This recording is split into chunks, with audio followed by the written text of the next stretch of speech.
Good afternoon. Welcome to Stahls TV. I'm Bob Robinson. Welcome this afternoon as we talk about 6 questions to ask before investing in print and cut. We're excited to show you a little bit of everything here. We're going to deal with those 6 questions. The first, of course, we're going to start with a lot of the how-tos and then what you can do, but I'm not going to tip all our hands on those 6 questions. I know you're all taking notes, but I do appreciate your attendance. We do want to know a little bit more about you, and so before we go too much further, we're going to go ahead and do a couple poll questions for you to answer so I can get to know you a little bit better, understand the audience that we're talking to. All right, so this afternoon, sorry, we're Eastern time here, we have Karen Ross who will be helping me facilitate here, and she's going to go ahead with those poll questions for us. And for that one, Bob, 50% said yes in the near future, 25% said yes but not for a while, 17% aren't sure, and 8% said no. So I'll launch the second one, which is, what decorating methods do you offer? Okay, 50% screen printing, 50% embroidery, 67% CAD cut, 25% sublimation, and 0% DTG. I like what I heard. All right. Very good. Appreciate you taking the time to do that for us. Today, as it says, 6 questions to ask before you invest in print and cut. And right off the very bat, number 1, the first question you should ask is, how exactly does it work? I know it's sometimes confusing. Some of you may have got this down. You've researched this until you're just short of putting over the credit card and taking the plunge. Some of you are just saying it sounds like a cool process. I'd love to see how it works. We're going to do a very, very brief, one-time print, cut, weed mask, etc. So this time I'm going to go ahead and send a design to the printer. I'll let Karen zoom in on that printer here while I send the design over. I will talk over this because it's going to take just a couple minutes for this to get started. We're using right now, the printer we're using right now is a 30-inch model, the Roland VS300i. It's a print and cut unit. So it prints everything, rolls right back, and contour cuts. But where it all begins is with the artwork. So you're going to create your art however you typically do, whether it be CorelDRAW, Adobe Illustrator. We prefer vector art because you're going to need to put a cut line around this design wherever you choose. Now it will cut wherever you tell it to. The nice thing is you have control of where the cut lines go.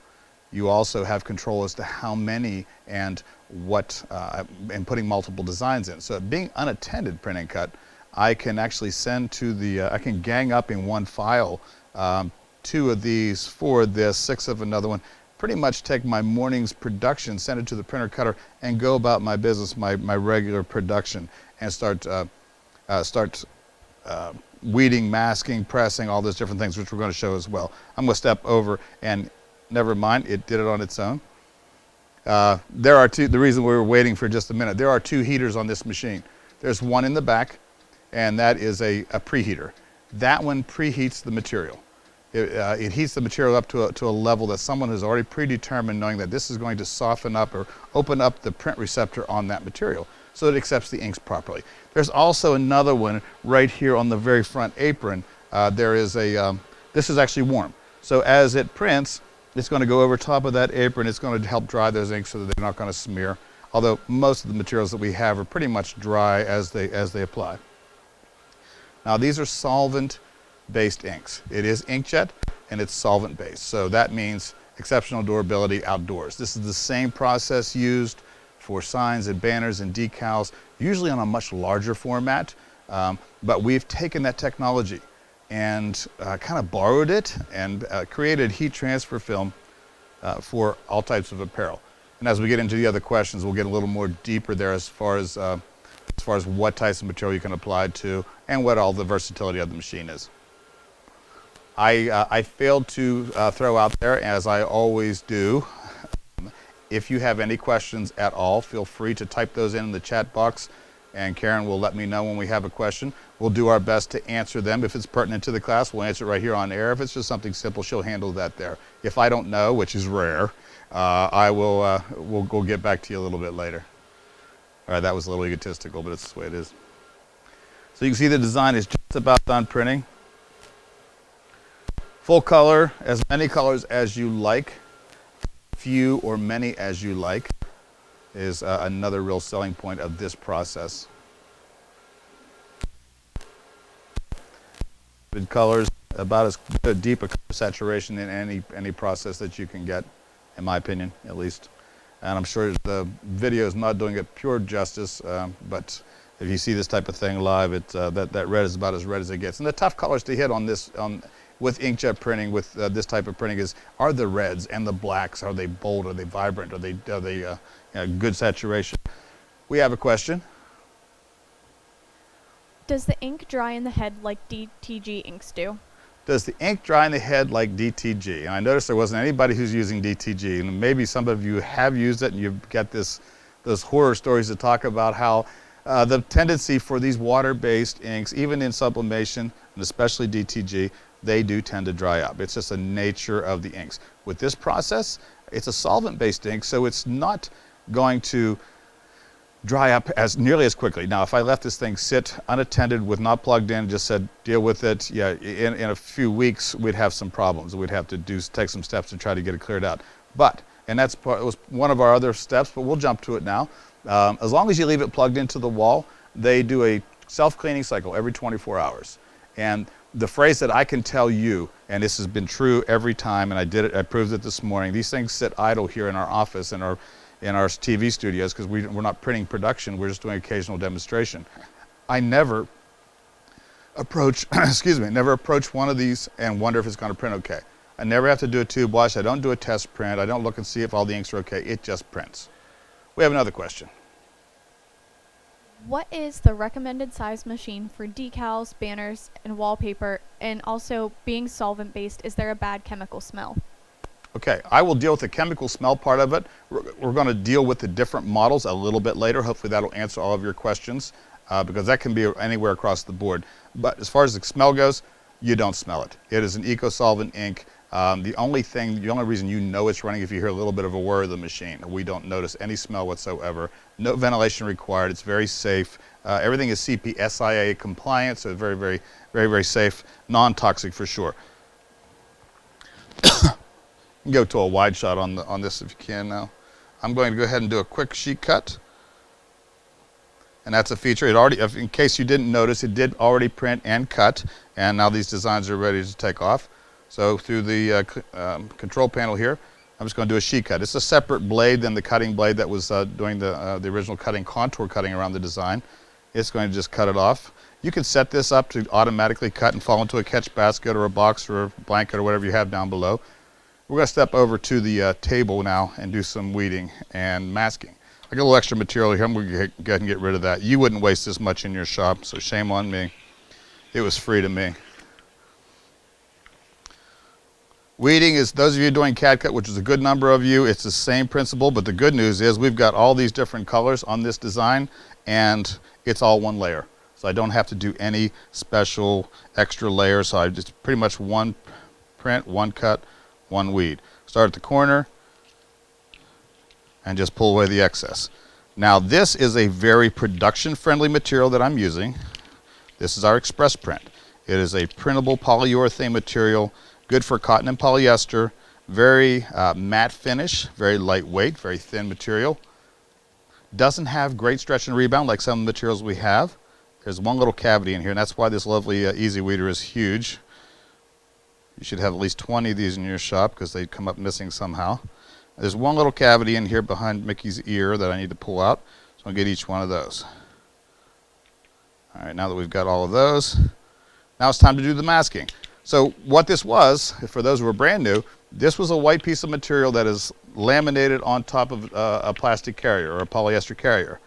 We print on top of the white material, and we only cut through the material that we're going to use so this stays attached to the carrier sheet. It needs that carrier to run through the machine without bunching up and tearing up. We're going to take a mask. This is just a sticky material. It's a clear sticky material so I can see my design. I'm going to cut off just about enough to handle this. Now, in production, now if I've got a shop where people are coming in, I just need one or two, this is a great way to go. But in real production, I like to work with a much bigger piece, something about the size of this table, honestly, something about as big as my wingspan that I can do multiple designs at one time, be a lot more efficient that way. This mask is kind of backed with just a waxed paper, just so it doesn't stick to everything on the roll, as you can imagine. I'm going to save that wax paper. I'm going to put it back down on there as soon as I mask these designs. Okay, that's underneath. Drop the mask in the center, kind of build it straight down, and let the rest fall off to the sides so that we get nice even application. There's no bubbles there. Notice my squeegee is in my back pocket because I can't hold on to those. I even recommend when you're in production keeping a little nail apron of sorts so you can keep all your tools handy. All we're doing with the squeegee is just making sure that we engage that mask to the printed image so that we can lift it off of that carrier. Of course, I'm overdoing it because the last thing we're going to do is something fail on live TV. Normally it's just a couple swipes, but we'll be extra careful today. This part makes a little bit of noise. This is garbage. We'll just discard that off to the side or in the back. Karen will clean that up later. Thank you very much. I'm going to put this back on the page, on the paper. And now we're going to cut them into transfers. We've just pretty much created transfers. These are transfers just like you would buy from us through the CAD Prints program or anybody else who does digital printing. We just go ahead and cut them apart now. I'm not going to take the time to do them all, but we'll take one of these and we'll go to the heat press and apply. This one applies at 300 degrees for 10 seconds. Going to the fusion. Now it's a little design and it's a little shirt. It's what I had available. I know they're adorable. Just lay that right on top. Now notice it's a dark shirt. Now people always concern themselves, especially people who come from a DTG background, as to can I print white ink? Can I print onto a dark shirt? The material, the white media, that express print or any other material that you're printing is the underbase. That's the white ink underlay that keeps that material from shining through it. We have a question. Would you recommend a print and cut system versus DTG for customers that want full color single t-shirts? Would I recommend this over DTG for single color, for single shirts, multicolor? Loaded question, but I can answer that. The problem with DTG is no matter what anybody tells you, it is largely for 100% cotton. It's very, very difficult to do polyester, especially dark polyester. So if I was running an online store and I controlled the shirts that I was printing on and I wasn't customizing for anyone other than design, then there's not a real problem with DTG. Although there are people who will combat one against the other as far as color saturation and clean lines and how the art looks, everything. There are some benefits to DTG, the over print and cut, which we'll talk about as we compare the different processes. But so I wouldn't say, if that is being said, if those are the only scenarios, then the DTG is not a bad choice, other than possibly investment and sometimes the time and method it takes to get through a design. I like the versatility here, but yes, another question. Will this be demoed at the MPLS DAC show? The DAC show in where? I'm sorry? MPLS. MPLS. Minneapolis. Got it. Yes. Actually, I'm leaving there tomorrow morning to go to the Minneapolis show. We will have the smaller unit there, and we will demonstrate that at any time that you need. I'm going to press while we're asking questions. Okay, and what kind of hand does the heat transfer vinyl have compared to screen print or even DTG? Okay, you guys have good questions, and you're stealing my whole presentation, so knock it off. I'm just kidding you. Let me peel this off of here. The hand is, you're never going to duplicate ink on a shirt with a film. However, you are going to get very close and make it very acceptable for your customers. This is the recommended, the preferred method for a lot of, especially the performance wear and a lot of the polyesters out there. So, hopefully that answers your question, but we're going to get a little bit more detail of that as we go as well. So what we've got here is full color. We're going to the money shot now. Hero shot, as Joe likes to call it. Here's your full color design, great detail, great color saturation on a dark shirt. It really didn't take very much time. The time to process this, as far as the weeding and masking and pressing, was very minimal. Notice that we also did a whole gang of these at one time as far as the printing, cutting, weeding, and masking. So that part came across pretty quick. I'm going to step in front of you, get back to my spot. Now I feel comfortable and at ease myself. So the question was, and we already dealt with this, you can go ahead and pan out so I can see my lovely face a little bit for a little bit. The question was previously about the maintenance and or will these dry up? Anything will dry up if you give it enough time, and leaving this plugged in, as we said, will help avoid that. It will honestly keep those jets running cleanly. The maintenance on this machine is very minimal compared to other processes, especially inkjet. Maybe once a week or two, we will wipe around the print head with a swab with a little bit of solvent on it. And that is just, you're not even going to touch the printer, you're going to wipe around the outside of that to pick up any splashed up ink so it doesn't eventually drop down on the media. Maybe once every month or so, technicians will explain that to you in even greater detail, what your maintenance schedule is. But we'll go over to where the print capping station is, where the print head rests, and clean off or replace the wipers and dampers. These are just the felt wipers that clean the excess ink off of the print head when it comes back before it sits back on top of the capping station. That's about the extent of it. Leaving it plugged in, doing its, letting it do its cleaning cycles and doing that general, very basic maintenance, very minimal. Other question is how durable it is. This is question number 2. How durable is this process? We have lab tested, certified everything that we produce using this process with all the types of media that we have for 50 plus washings. We stop after 50. That's considered the life expectancy of the garment. In this industry, 50 washings is it. After 50 washings, you're pretty much done with that, or the shirt's starting to fray anyway. So, durability, maintenance, really pretty minimal. Okay, so question number 3. We're moving along nicely. What will I be able to produce? And this to me is the heart and soul of this machine. Aside from the durability and lack of maintenance, to me it is the versatility. It is called a VersaCam for a reason. It's extremely versatile, and so there's a whole ton of things that I can produce. We're obviously looking at a lot of decorators here, so mostly apparel is what we're interested in. What I love is the fact that there is no restriction on any fabric or any color of fabric. So it's any fabric that I want to choose to apply to. Not every material. The express print that we just did, that's perfect. That's perfect for day-to-day products like cotton, polyester, and blends. Well, you don't need that super stretch and rebound, but it's the easiest we have to work with, and it's the most affordable to work with. Example. This is the same material on a mesh football jersey. I'll flop it right down here, and you can zoom in on that hero shot now. Everything will be here for a while.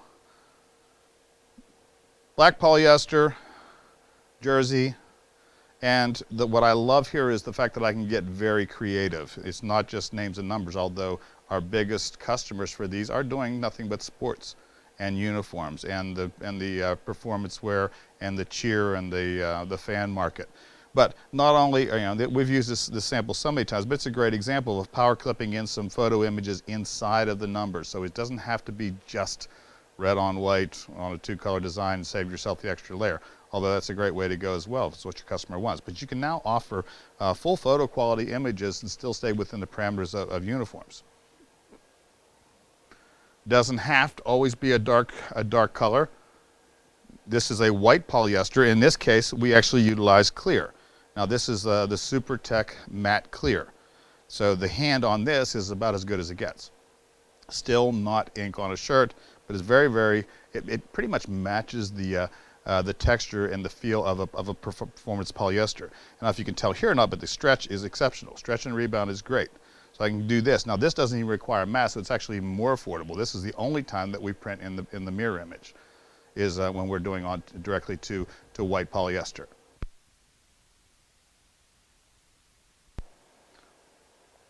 Performance wear is where. Performance wear is where.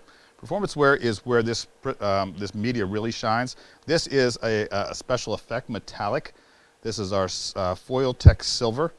And so we've got this very popular performance wear type material that has a lot of stretch and rebound. And I probably stretched this one 100 times too, so I should have pressed it again so it didn't look quite as stretched or anything. But overall, a beautiful look and a very thin, soft hand. So performance wear, any color, no worries. Special effects like metallic. We'll talk about metallics a little bit later because there are some options with metallic ink with these printers.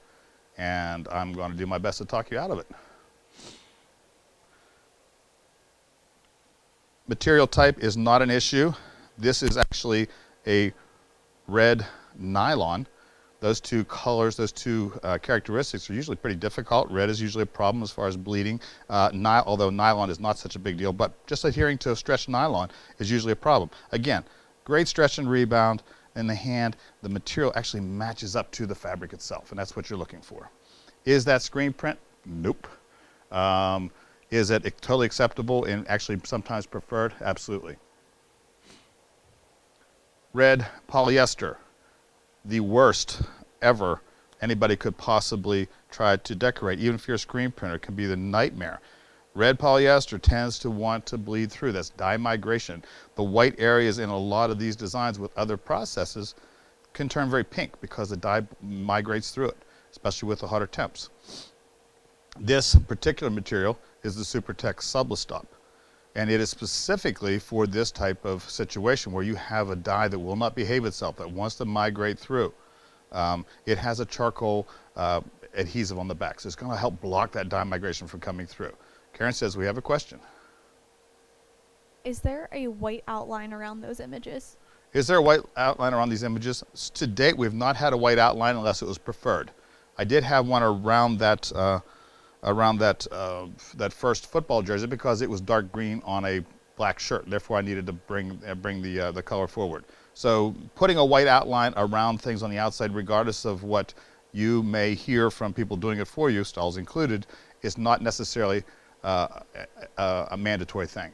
There are times where I will prefer it only because the very stretchable materials with fine detail can be a very big pain to weed, and they're going to want to curl up on you. So therefore, putting the white border or any type of border on the outside where there's no ink touching or you're not cutting directly to the ink, that can really speed up your production, which is why it's done in production. You can imagine how many we have to produce for customers as there's hundreds of these orders coming through daily. So in your case, by doing it yourself, it's rare that you have to put a white outline around the outside, although it could be preferred in certain cases. So not only red polyester with blocking the dye migration, here's another version on polyester shorts. This happens to be the gold metallic. You barely feel that that's there. I wish y'all could touch this. Everybody reach close to their monitors to see if you can touch that. All right, you know I'm messing with you, but it's extremely, very, very light. This is a very light fabric, so you always want to keep that material to match your fabric as much as possible. It doesn't have to be standard apparel. Anything that you can put in a heat press, and it's a fabric-based type material, you can use. Simple hat design like this one. Those of you who are embroidering would know what it's like to hoop and embroider a hat, especially a 6-panel cap, and getting the density just right and worry about your bob and your tension and all those different things. Here, I see the design, I put it on, I press it, and I walk away. It's seconds. This hat looks like it might be blank, but it actually, we're utilizing the underbill feature, doing full color underneath using the underbill patent that we've patented with the Stahls Hydronics machines. I'm going to pull some of these off of here because they're going to start tumbling down. Accessories, additional add-on sales like bags. This is a black neoprene. Again, another real problematic fabric as far as dye migration. Again, we utilize the Sublistop on this one, and we get a great way. These are great add-on sales, and we all know that these type of things, having a greater markup, you can get these bags a lot cheaper than some of the apparel, and the perceived value is much greater, so we can charge more for something like this if the logo is cool, if it works. Same principle with neoprene would be for can koozies like that, full color. Doesn't have to be just a simple one color design anymore. Umbrellas, I'm not going to bother opening this because we don't have the shot set up for that. But there's a full color image on an umbrella. Most umbrellas are made of polyester. Even if they're nylon, it really doesn't matter. We have a media for every fabric. The tech line that we're talking about, I mentioned the stretch and rebound, the dye blocking, and the metallic type of features. The other feature that I didn't mention to date is the fact that it has a universal adhesive and it adheres to just about any fabric. This is all about the material. So the process is one thing, but having the right media to perform for the things that you want it to do is a whole nother deal as well. More neoprene, just some more classic examples. Just kind of grabbed my toy box here and pulled out as many things as I could find that I've shown in the past. Laptop case like this with a red metallic and silver type of logo on it can really increase the value of these types of products. Promotional products. Everything we do is a promotional product when you think about it, though. Because these are very flexible type materials, will adhere to anything. Even this leather binder is not a problem. This is leather, or if it's not, it's sure close enough to be one, but it'll stick to leather or pleather, all these types of things. Good news, low temp application. 280 degrees or less for this type of application. That's where that makes the difference in your performance wear. Anybody who's ever pressed some of these performance wear shirts and got that great big square from your heat press on there that won't come out, it's because it was scorched. It's applying it too hot of a temperature. The only way to combat that is to use a media that gives you a low temp. And to do it in full color, you have to kind of resign yourself to use one of the products that do come in at like the 280 and below temperatures. A couple more examples, almost somewhat redundant. Another nylon bag, utilizing the metallic. We like the metallic because it does pop, especially on the non-wearables, on these accessories and bags. It just really grabs people's attention. I'll pull that one off there too because we're getting ready to have an accident here. And we did. Simple messenger bag, 600 denier polyester, full color logo on this. Doesn't have to be this, just your customer's logo is huge. I love the 600D poly because it gives you that very textured feel. Now this looks like it grew out of there. It takes on the actual texture of the thin material, takes on that pebbly finish that you have. And then lastly, one more example of, I guarantee this one's leather because it's an actual belt. So we've got this, this logo on the belt here. So nice, it doesn't have to be a cotton or woven type of fabric. As long as we have material that adhere to it, you're golden. So that's all the apparel. Now, the beauty of this process is the fact that, I'm going to actually just go ahead and pan out now because most of my stuff's going to be a little bit larger at this point. The other beauty of this process is we're able to do things that are not just wearables. Some of the main functions of this machine for a lot of the rest of the world is to do decals and signs and banners and graphics, that type of thing. But this is a simple yard of decal material. These have all been printed and cut and weeded. Each one of these, it took like really just minutes because we just walk away from it, and these are great value. We're going to talk about what the cost of these to produce are on our next question. But doing this type of work, add-on sales using a decal, that same logo that was here, this is my company logo, or this is my message I'm trying to say that was on this bag, is now on a car decal. It's a nice add-on sale. Did you have a question? Might be about to cover this, but I'm going to ask you anyway. It's fine. Is it price per square inch or foot for full color ink? And do you have a cost versus what you can sell these items for? Yeah, that is, let's see, which one is that? That's the next question. We're almost there. We'll be there. So bear with it. You're right. Good question.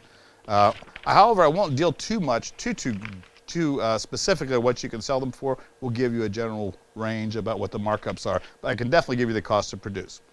So decals is one.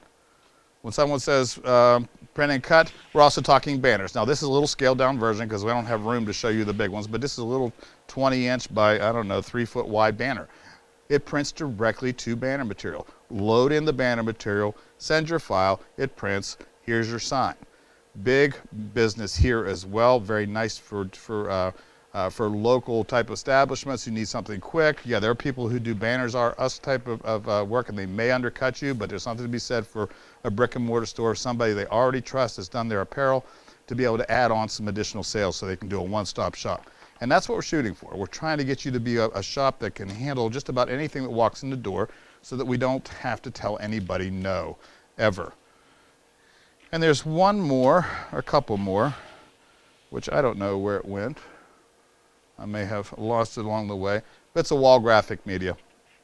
And a wall graphic is nothing more than like the fathead, for lack of a better term, if we can use a licensed or trademark type of name. But it's an ultra removable, repositionable fabric wall graphic media And it's not just sports, it's not all it can be that. You can do that for the Little League teams. Instead of giving them the little trading cards and little pictures to pass around their friends, they can actually have their own image on their walls. But the bigger market in my mind is nurseries, toddlers, living rooms, that type of thing. Little duckies and horsies and ponies and that can be put on the child's wall. As they grow up, you can just take them down, move them elsewhere. You can mess with them and move your little monkey from one room to the other. It's like the elf on a shelf, driving crazy. A little torturous, but it's fun. And then one more, and I'm gonna sneak over out of camera for 1 second and grab this because I wasn't prepped for it. But a satin canvas. Okay, photo quality, high resolution, up to 1440 DPI. You really can't get a real good look at this as we are, but in real life, this photo has about the best photorealism that you will see. Printed directly to the canvas material. Excellent, excellent product as far as adding additional sales, because the perceived value of this is even much, much higher. This simply was printed onto the material and then mounted to a wooden frame. I've done it myself without any real professional stuff, using the stretcher boards and all things like that. Use a couple 1x2s from Lowe's and zip screwed them together, stretched it over top of it and stapled in the back. It looks great because nobody looks at this side. They're all worried about this once it's on the wall. We'll talk about the cost of each one of these things as we go, because this is a big, big money maker too. And the list just keeps on going. You're looking at view-through vinyl for the back of a pickup truck, not only just the decals, but simple bumper stickers, all those type of things. Anything that you can think of that you see around you, start looking. Once you get one of these or consider one of these, you start looking around and can imagine what else you can do. You can put it on drinkware, and as even some of this stainless steel travel mugs, etc. All taking those very affordable items and making them have a whole lot of value because your customer's image is on those. All right, cost to produce. The big question, the money question. What is the cost to produce? Well, when it comes to heat transfer, we'll start there. Your cost to produce, let's forget about the ink. I mean, we're going to talk about it, but everybody worries about the ink cost because you came from an industry where ink was the most expensive thing there, and ink is still the most expensive liquid in the world. The cost to produce for heat transfer for anything that you see that we put on a heat press, on the average, and they can vary a little bit because that express print is a little more affordable than some of the tech products, but on the average, you're looking at including the material you're printing on, the ink you're printing with, and even the mask to lift it up with, per square inch is about 2 cents. So a logo like this, for example, that we've got here in front of us, I'm going to say that's roughly about a 4x4, give or take. That's the same as a simple left chest logo. It's actually a little extreme for left chest logo, but even the worst case, that's about 16 square inches. That's about 32 cents. And that's as many colors as I want on any fabric that I want, as many or few as I want. So 2 cents a square inch. If you like square footage, then that's $2.88 a square foot. But it's rare that you get a 12x12 design. Everything we've done here so far has all been fairly small images, even the full fronts.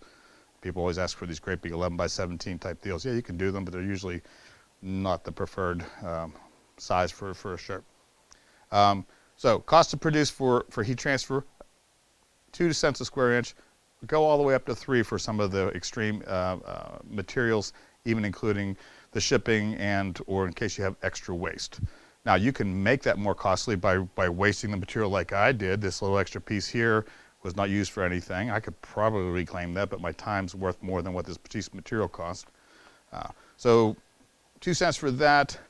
When we're looking at decals, let's talk about those. Each one of these, just about the same size, maybe a little bit smaller. That cost for me, including media and ink, it's about a nickel, maybe 6 to 7 cents. What can I sell that for? You've bought decals, you've seen them on sale. They're sold anywhere from $2 to $5 retail, $2 wholesale, $5 retail. If it said Outer Banks on it, it's like $15. So, you know, the resort type of things, it drives me crazy to see what people pay for simple decals is because it has the right message on it, has the right logo on it. They can be a lot more. Some things there's licensing involved too, so those are added to that for that reason. But a great add-on, great for schools, for fundraisers. If these cost me, say, a nickel to produce, even if it costs me a dime to produce, I sell them to the school for $1 a piece in volume. I'm going to sell you 1,000 of them. they're going to sell them for $2 to $5. Everybody made money. And it takes very little time because typically when you're talking about decals, you're not doing a lot of in and out like you do with cut decals. We're printing all the detail and just peeling away the excess, and these are ready to go. Banner material, as we talked about, banner and ink, about 50 cents a square foot. 50 cents a square foot is your cost to produce. What do they sell them for? It really depends on your neck of the woods, where you live in the country. Some areas are very, like Southern California is very competitive. They don't get the same type of price item as we do in the Northeast here. Sorry about it's not worth moving, I don't think, because you live in paradise. But it's it's going to vary. But you're looking at somewhere anywhere from $4 to $6 to $8 a square foot retail when you sell these outright. But even so, at 50 cents a square foot. Now, yeah, there's some little extra cost to be added to that if you're going to do any hemming and grommeting of these. It's a simple process, but it's still going to add some time. Very little material, just going to take you a little bit of time.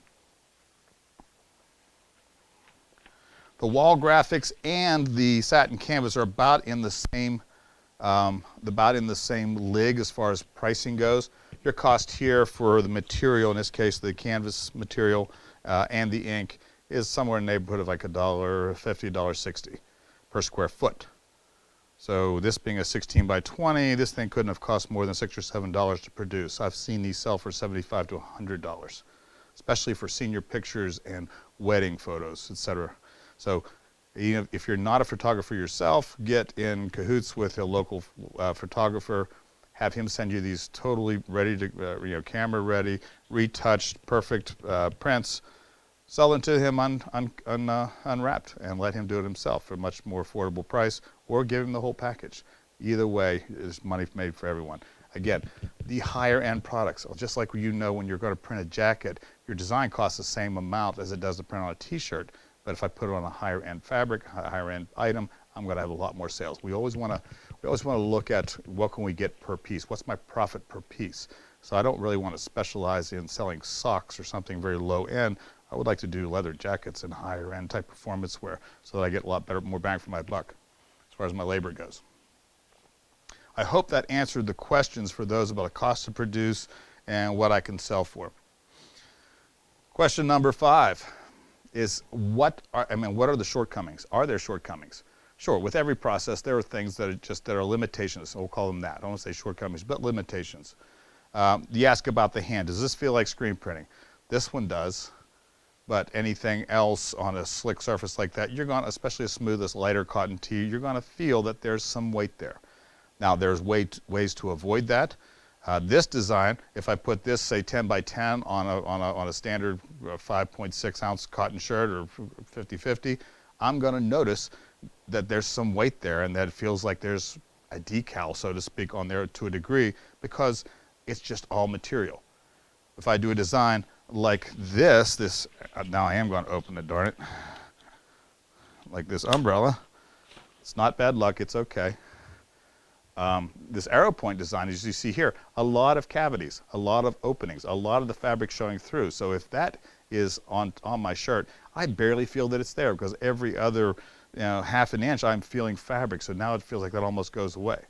So creating your art in such a way that you have a lot more openings without making it so laborious to weed. This wasn't that bad. I really only had 1, 2, 3, 4 cavities to weed out, up 5 because there's one inside of here. And so all this all pulled off in one pull. I went back and did 1, 2, 3, 4, 5 in the weeding process. Now, yeah, well, I could make this nightmarish and not have, have a whole bunch of trapped cavities, like making a spider web or something like that where every one is trapped in there. I have to pick them out. But that wouldn't make much sense, nor would I want to weed it. So the hand, it's not ink. It's never going to feel just like ink. It's always going to be acceptable. But DTG will always win on hand overall. Screen print, in a lot of cases, a lot of these items that we feel here, they feel just like a heavy screen print because they have to build up a lot of ink, a lot of heavy white underlay on the bottom so that the fabric doesn't show through. Therefore, I'm getting a very heavy rubbery type of feel, especially if there are no cavities. Same principle applies. So I don't have a problem competing against screen prints. The only difference there is the texture. Screen print will have that little bit of a pebbly finish on there because you're feeling the fibers, that fibrillation coming up through that. The ink has different heights to it as it hits the fabric. Here it's a perfect smooth canvas. The bonus is with this process is that I have cleaner lines. It's a perfect slate that I'm printing onto. I'm getting a perfect canvas, so I'm actually getting this cleaner lines and best color saturation imaginable. We have a question. Is the subject of the hand more of an industry concern because you know you're touching it all the time, or do the public, is that also a concern for them, or are they just more concerned with the design? I would say it's 80-20, just to throw out a number. I say we as decorators are way more conscious of it and worried about it. In most cases, customers, especially retail customers, are just happy to see their logo done. They'll call it all screen print. He'll use a generic term, say, can you just screen print this on there? You may not even have a screen printing or access to it. But they're calling it, they just want their design on their shirt, they want to look at it. It does do that, it looks good. So in my opinion, we as decorators are much more conscious of it, much more concerned about the hand, although there'll be that fraction of people who will say, nah, and it depends. Again, it depends on how you present the art and how you create that design as to whether you can make it look decalish. I can make even some of our best materials not feel that great just because I pushed it beyond where its natural limitations should be. Other shortcomings, aside from the hand, which it's almost like a subjective type of thing. Is it really an issue? I don't think it's that much of an issue, but when you do side-by-side comparison, I'll say, oh yeah, I like this one better. But the edges, I can't do a soft edge. If DTG, sublimation, those type of things where we're just taking a raster image and just printing it directly to the shirt, ink on the shirt, onto fabric, I can do a little spatter, a little soft fade, and a little smoky, misty type of look to go out to the edges of the design. Here, I always need a clean cut area where I'm going to actually put a cut line around that. So there's always going to be distinct stop of the design for where the fabric starts. How much of a trade-off is that? Not so much, in my mind. And then, lastly, maybe not lastly, but the last I have on my list, you may think of some others, is while there is no penalty for doing short runs, which is why screen printers actually buy these, because they want to do this full color process, photo quality, 20 different colors in a design in shorter runs. Even if you have 200 of these, some screen printers wouldn't want to touch it or couldn't do that because there's just too many colors. They're only 6 color station. They can't do everything that they'd hoped for. The flip side of that is there is no real savings by doing volume. So if I have 500 of these, it's not any cheaper per piece. But the good news is it's a fixed price. I know exactly what I'm getting into throughout. Now I can pick up some efficiencies doing the weeding and masking, because if I do the same design that many times, I figure out how to get a little faster by peeling from this end instead of this end. A little comfortable with the masking because, okay, I've got this, and you get a little faster as you go, just with practice. But in general, generally speaking, there's no real benefit. Now, if I had a design like, oh, I don't know, it's tough to say, a pretty much standard 2 or 3 color design, excuse me, and there are maybe 250 of them, and I don't want a screen print because I don't want the mess and I don't want to make the investment, I would probably just go get screen printed transfers made. There are times where I would say, don't do this for everything, just because you can. It's probably going to be more affordable to go from Transfer Express or some other transfer house and say, give me these and have them sent to you ready to apply. I didn't have to do anything except place the order and press them. That's usually about a 4 or 5 second press on a shirt and peel and go. Ending up with a screen print type of look. In that case, we do have plasticell ink on a shirt. But that's only for the higher volumes. But when you're getting into those 48 and under, or even if it's more than that and there's just more colors that I can handle, or it's on a very difficult fabric that I can't get ink to stick to properly, or it's almost impossible to screen print because I don't have all the right paddles, I can put it on my heat press. A lot of reasons why to use this process. So let's talk about the difference in models, which is question number 6, which is, we promised 6 questions, and this is question number 6. What are the different models and which one is right for me? Someone alluded to that earlier. I said we talk about it. We have, what you're looking at behind me is the Roland VS300i. Now that is the improved 30-inch model. So essentially, up the ladder, it starts with a very basic small tabletop or on a stand BN20, 20-inch solvent inkjet printer cutter. Then it moves to 30-inch, which there are 2 models of that. And then it's 54-inch, which there are 2 models for that. And there's a 64-inch, which very few people purchase unless they're doing car wraps, that type of thing. It's just a little overkill.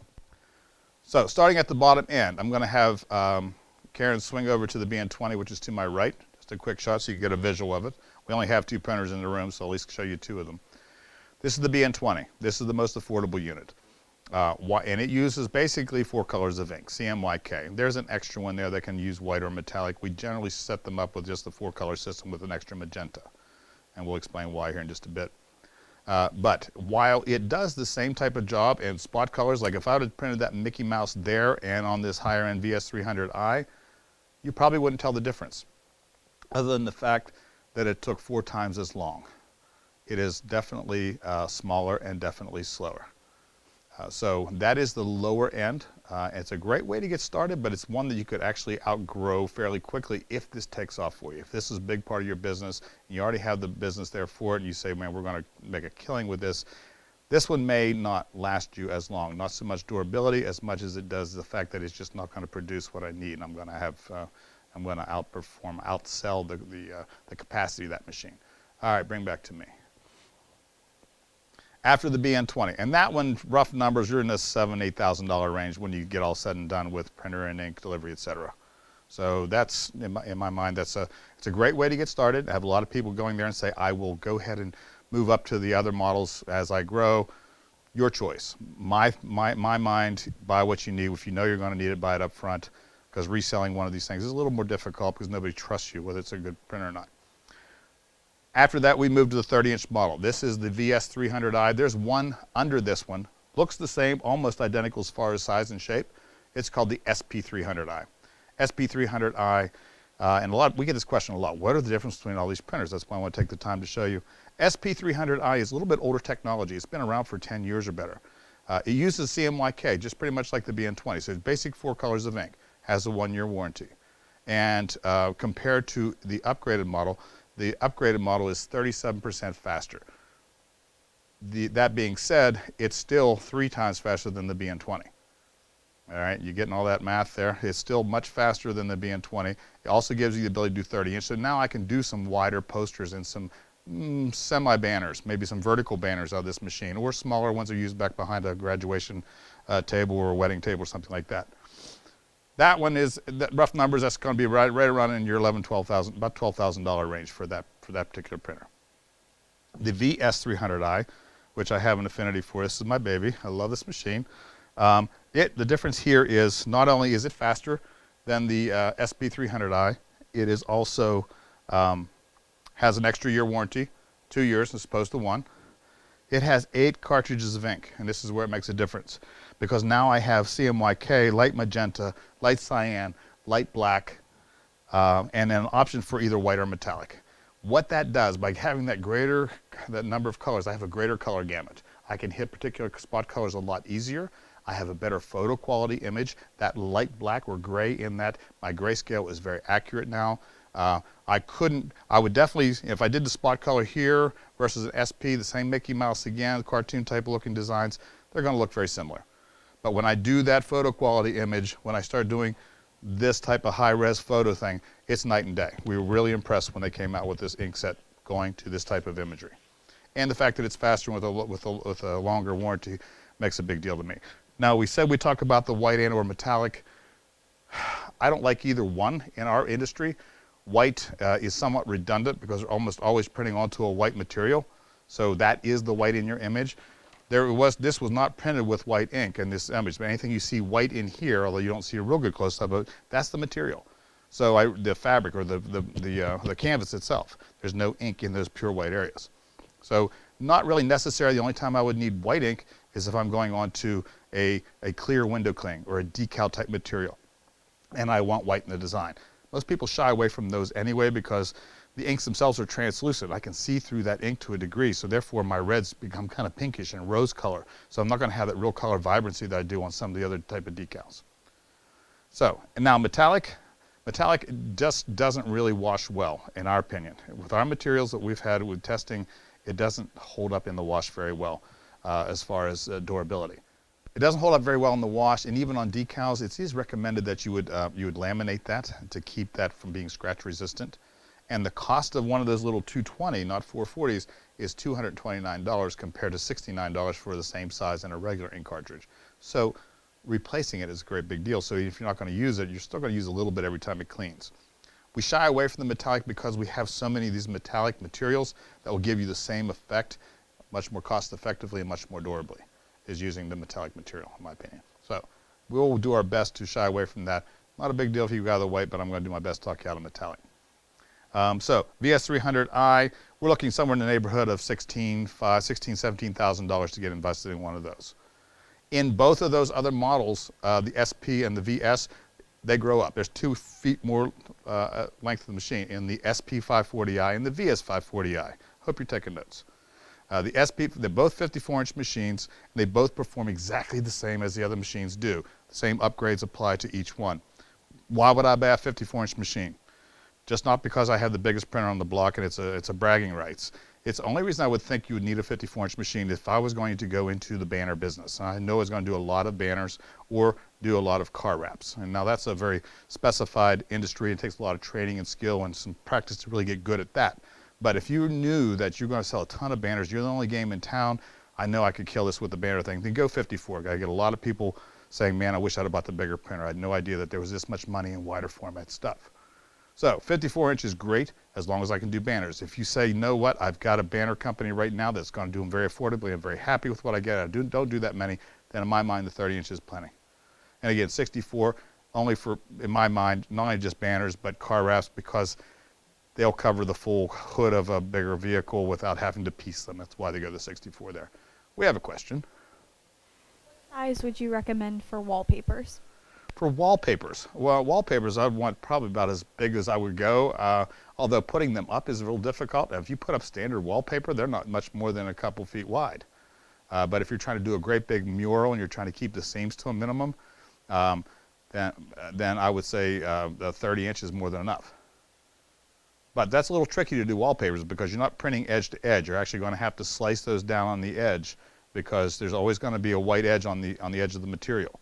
The pinch rollers, it doesn't print from edge to edge. The pinch rollers take up the first 1/2 to 3/4 of an inch. So you would actually have to literally slit that down and to do a full type of mural or wallpaper type of deal.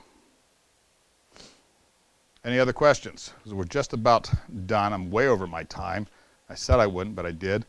There are a couple questions that I think you should ask yourself. Those were the 6 you should ask of the industry before you purchase. The other 2 are that you should ask yourself. First of all, do I have the market for this? I've actually had some people who thought they were going to buy this, and just because they had it, they were going to become millionaires because they had this great piece of equipment. Well, it's a tool. It's going to service the market that you have, the sales that you potentially could garner from this. It's great. Yeah, it opens up a ton of doors, as you can see, but unless I'm in a position to get that word out there and get the sales for it, just having one. So make sure that you have the market before you jump in too quickly. It's the only real failure with this. It's not what can it produce, and what it can do is can I sell the jobs that it can sell, that it can produce.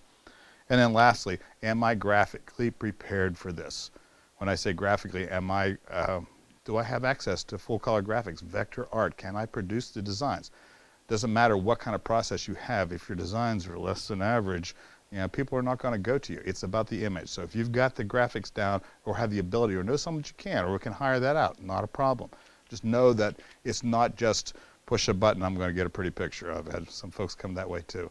So always, these are the type of things you want to look at yourself before you make the investment. Am I ready for this as far as graphically? Am I ready for this? Is it time in my market? Do I have the sales? Are people actually asking for it? If we have no other questions, going to be the last chance. I'm going to thank you for your time today. I apologize for taking you almost 10 minutes over, but hopefully we gave you a pretty good overview of the print and cut system, what all it can do for you. Tune in tomorrow. I don't remember the time, but check your listings. I think it's at 2 o'clock. Courtney Kibitza will be here talking about monograms with your heat press, how you can produce those easily and effectively using the heat press. I'm Bob Robinson. I thank you for your time. See you again.